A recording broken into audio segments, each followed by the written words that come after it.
புன்னைநல்லூர் மாரியம்மன் கோயில் மிகவும் தொன்மையானது. தஞ்சாவூரில் தஞ்சகன் என்கிற அசுரனை எதிர்த்து போர் புரிவதற்கு முன்பாக சிவபெருமான் 8 திசைகளிலும் சக்திகளை நிறுவினார். திசைக்கு ஒரு சக்தி எனும் விதத்தில் 8 சக்திகளை நிறுவினார் சிவபெருமான்.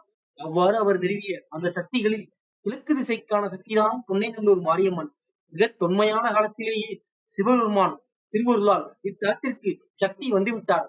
என்றாலும் இந்த அம்மன் வழிபாட்டிற்கு வந்த காலகட்டம் கிபி 1680 ஆகும். அந்த ஆண்டில் தஞ்சையை ஆண்ட மராட்டிய மன்னரான வெங்கிஜி மகாராஜ் சத்ரபதி என்பவர் சமயபுரம் மாரியம்மன் கோவிலுக்கு சென்ற வேளையில் அவர் கனவிலே அந்த சமயபுரம் மாரியம்மன் தோன்றி புன்னை மரங்கள் நடுவிலேயே தான் இருப்பதாக கூறி அவ்விடத்திலேயே தனக்கு கோயில் கட்டுமாறு ஆணையிட்டார். அப்போது அங்கே அம்மன் புற்று வடிவில் இருந்தார். ஸ்ரீ சதாசிவ பிரம்மேந்திரர் என்கிற மகானோடு வெங்கோச்சி மகாராஜா நெருக்கமாக இருந்தார். புன்னைநல்லூர் மாரியம்மன் திருவடிவம் வர காரணமாக இருந்தவர் அந்த ஸ்ரீ சதாசிவ பிரம்மேந்திரர் எனும் மகான். பாதியிலே வெள்ளை புற்றாக இருந்த மாரியம்மனை மந்திர எந்திரங்களை நிறுவி மாரியம்மன் திருக்கோலம் கொள்ளச் செய்தார் ஸ்ரீ சதாசிவ பிரம்மேந்திரர். கோடை காலத்தில் இந்த புன்னைநல்லூர் மாரியம்மன் முகத்திலிருந்து வியர்வை வெளிப்படுகிறது. வியர்வை சொட்டு சொட்டாக வழியும் காட்சியை இன்றும் பக்தர்கள் காணுகின்றார்கள். முத்துக்களை போன்ற வியர்வை வருகின்ற காரணத்தால் இவருக்கு ஸ்ரீ முத்து மாரியம்மன் என்கிற திருப்பெயர் உள்ளது. பொதுவாக இவரை மாரியம்மன் என்று அழைக்கிறார்கள் பக்தர்கள். ஞாயிற்றுக்கிழமைகளில் இங்கு வந்து அம்மனை வழிபடுவது சிறப்பாகும். ஆடி மாத வெள்ளிக்கிழமைகள் மிகவும் சிறப்பானவை. அம்மனின் அபிஷேக தீர்த்தத்தால் அம்மை நோய்கள் குணமடையும் என்பது நம்பிக்கையாக உள்ளது. அதே சமயம் இங்கே வந்தால் அனைத்து விதமான பிரச்சனைகளும் தீரும் என்பது நம்பிக்கையாக உள்ளது.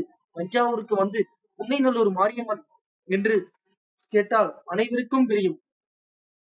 தஞ்சாவூர் திருவாரூர் சாலையில் தஞ்சாவூரில் இருந்து 7 கிலோமீட்டர் தொலைவில் உள்ள புன்னைநல்லூர் என்ற ஊரில் அருள் பாலிக்கிறார் அன்னை புன்னைநல்லூர் மாரியம்மன். வெங்கோஜி மன்னருக்கு பின் அவரது மகன் துளஜராஜா பட்டத்திற்கு வந்தார். ஒரு சமயம் அவருடைய மகளுக்கு அம்மனை கண்டது. என்ன வைத்தியம் பார்த்தும் நோயின் கடுமை குறையவில்லை. அந்த சிறுமியின் பார்வையும் அந்த நோயால் பறிபோனது. மன்னர் மனம் வருந்தினார், வேதனைப்பட்டார், செய்வது அறியாது திகைத்து நின்றார். அன்று அவர் கனவில் ஒரு சிறுமி வந்தால், உன் மகனுடன் என் சன்னதிக்கு வா என்று கூறினாள் அந்த சிறுமி.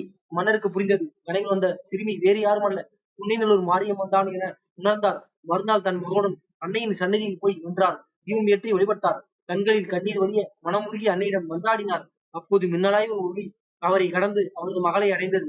அவர் மகள் பார்வையை மீண்டும் பெற்றாள். அன்னையின் கருணையை கண்டு மனம் செலுத்தார் மன்னர். அதே இடத்தில் சுற்றுச்சூழலுடன் அன்னைக்கு ஒரு ஆலயம் கட்டினார். இது போன்ற அற்புதமான வீடியோக்களை காண மறக்காம நம்ம தமிழ் யூடியூப் சேனல் சப்ஸ்கிரைப் பண்ணுங்க. நாளை மற்றும் ஒரு யாத்திரையில் சந்திப்போம். நன்றி, வணக்கம்.